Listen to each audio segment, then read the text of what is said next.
Bienvenue pour ce nouveau numéro de votre capsule Le Mercato sur 13 TV mbokk yi dalee nag jàmm ci seen Mercato sur 13 TV. Kalidou Koulibaly mi nga xam ne jamono yi yëpp ñu ngi wax ne mu ngi waaj a dem ca Angleterre ca Manchester City mi nga xam ne moom mooy favori ci dossier bi. am na yeneen club yi ca Espagne yoo xam ne ñu ngi koy bàyyi xel bokk na ca ñoom Atlético Madrid mi nga xam ne mu ngi def lu mu mën ngir xaatimloo ko contrat ca ñoom bu ñu sukkandikoo ci Il Mattino. Atlético sax ñu ngay waaj a def ab offre club italien bu Naples bi ci fan yi ñu jëm offre boo xam ne mooy ëpp offre Brésil Liverpool yi defoon. Stade Rennais ñoom jamono ji seen xel dafa nekk ci défenseur sénégalais bi di Pape Abdou Cissé défenseur central bi am 24 ans te nekk ca Olympiakos niki 2017 mën naa dellusiwaat ca France. su ngeen fàttalikoo Pape Abdou Cissé joué woo nit ca AS Pikine nekkoon na ca France ca deuxième division ci club bi di AC Ajaccio. ci mercato d'été bi weesu nag jamono ji nga xam ne club bii di Arsenal bëggoon na ko moom Pape Abdou Cissé club bii di Wolverhampton it soxla woon na ko ba defoon ak offre waaye mujjewuta antu. saison bi nag ci championnat Pape Abdou Cissé juróom-benn match rek la daal di football li ko waral mooy gaañu-gaañu bi nga xam ne amoon na ko ba mu jugee ca Coupe d'Afrique des Nations bi. Pape Alioune Ndiaye mi nga xam ne am na contrat ak Stoke City ba atum 2022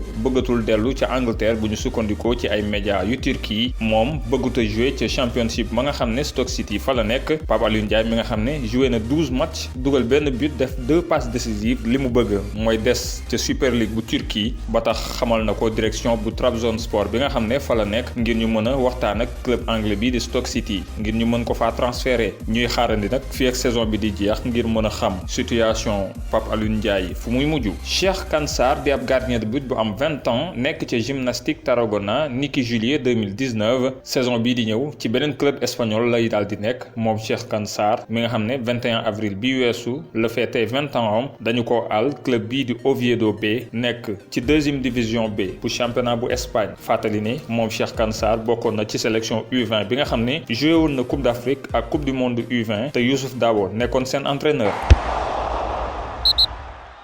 lu tolloog juróom-ñeenti at ginnaaw ba mu jóge woon Olympique de Marseille ci atum 2011 tey woo prolongé waat na carrière am ci beneen dëkk ca Europe ginnaaw Angleterre Ukraine Turquie Suisse ak Finlande ñaari yoon naka noonu it Suède défenseur nigérian bi am jamono ji 35 ans signé na niki ci vendredi gi ab contrat ci club bi nekk ca Chypre di Doxa Katokopias. bu ñu sukkandikoo ci média britannique bi di ESPN Aubameyang noppi na ngir prolonger contrat am ca Arsenal waaye nag dafa am yu bëri yoo xam ne da ko cay laaj. bu ñu sukkandikoo ci ESPN moom international gabonais bi li mu bëgg mooy xaatim contrat wu 3 ans boo xam ne salaire am léegi day toll ci 250 000 livres sterling par semaine maanaam 270 000 euros ba tax ci at mi dina laal lu tolloog 15 millions d'euros loole nag doon ay koppar yoo xam ne yu takku la yu gabonais bi di laaj buñ ko méngaleeg jamono ji ak li ñu koy fay mu toll ci 200 000 livres par semaine. ESPN yamul foofu ndax jàpp na ne négociation yi diggante Arsenal ak Aubameyang ma ngay am ay jéego bu baax.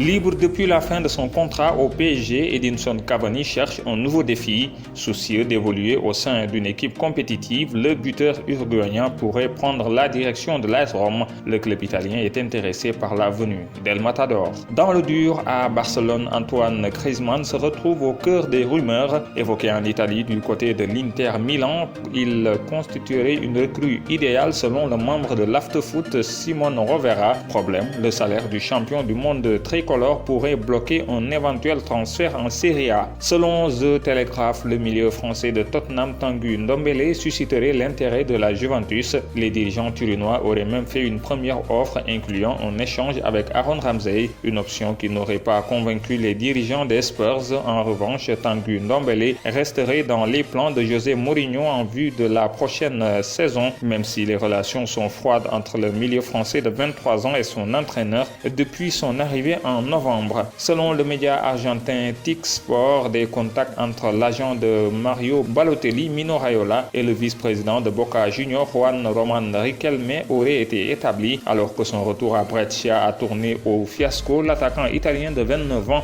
pourrait être libre de tout contrat à la fin de cette saison. L'entraîneur de Manchester City, Pep Guardiola, aurait déjà trouvé le successeur de Leroy Sané transféré au Bayern Munich. En effet, selon Mundo Deportivo, le technicien espagnol serait intéressé par l'ailier gauche de la Real Sociedad, Mikel Oyarzabal. L'international espagnol de 23 ans est lié au club basque jusqu'en juin 2024 et sa clause libératoire est fixée à 75 millions d'euros. Formé en Catalogne mais recruté par Pep Guardiola à Manchester City, Eric Garcia serait courtisé par le club catalan. Selon les informations du journal Sport, Barcelone et les Sky Blues négocieraient pour le transfert du défenseur de 19 ans. Considéré comme un grand espoir du football espagnol, Eric Garcia a disputé 18 rencontres cette saison avec le club mancunien mais semble avoir les faveurs de son entraîneur depuis la reprise de la Première Ligue. Selon le Daily Mail, Chelsea serait intéressé par Pau Torres.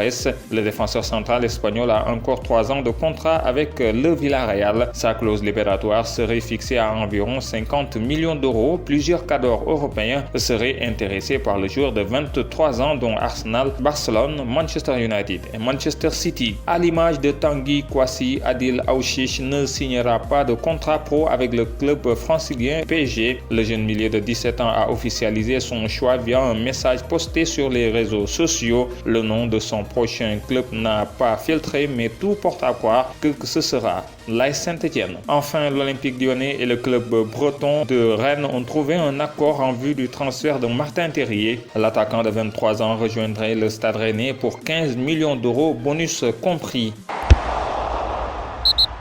ñu jeexale ak bonus sport ginnaaw ñaari match nul yu tegloo FC Barcelone ñàkk na ay poñ yu bari ci course au titre bi ba tax jamono ji Real Madrid mi ko jiitu mu ngi ko rawee ñeenti poñ loolee tax ba Barça jamono ji daanaka amatul droit daal di ñàkk wala sax def match nul loolee nag ci dimanche gi lay tàmbali ci jongante bi war a dox digganteem ak Villarreal waaye jongante boobee du yomb ndax Villarreal bi mu tàmbalee waat championnat bi ba léegi mu ngi wane forme bu am solo ci jongante bi nag entraîneur bu FC Barcelone di Quique Setién du mën a boole ci groupe bam Frenkie de Jong mi nga xam ne dafa blessé. Samuel Umtiti moom it rejoindre na infirmerie bi ba tax du disponible ci jongante bi war a dox diggante FC Barcelone ak Villarreal weekend bii ñu jëm. Franck McCourt di président bu Olympique de Marseille jaaroon ca DNCG di kuréel gi nga xam ne moom mooy saytu wàllum kopparuk club yu nekk ci championnat bu France ngir daal di fësal leen plan bi nga xam ne am na ko ci saison prochaine jamono ji nga xam ne club bi mu ngi am ay jafe-jafe ci wàllum koppar. Franck McCourt leeral na ci janoo googee ak waa DNCG ne xalaatul benn yoon jaay club bii di Olympique de Marseille buñ sukkandikoo ci RMC ak l'équipe. McCourt jox na ay garantie financière u club bi ngir mën a wëyal projet bi nga xam ne am na ko ak Marseille ci saison bii ñu jëm rawate nag ba Olympique de Marseille war a jouer waat Ligue des Champions rax ci dolli mu xam ne am na ay joueurs sax yoo xam ne daañu leen jaay ngir mën dugal ay koppar ci keesu club bi moom ci boppam nee na noppi na it ngir jël lu tolloog 20 millions d'euros ngir dugal ko ci keesu club bu Marseille. Mesdames, Messieurs, c'était tout pour ce Mercato sur 13 TV. Merci de l'avoir suivi. Rendez-vous demain pour un nouveau numéro.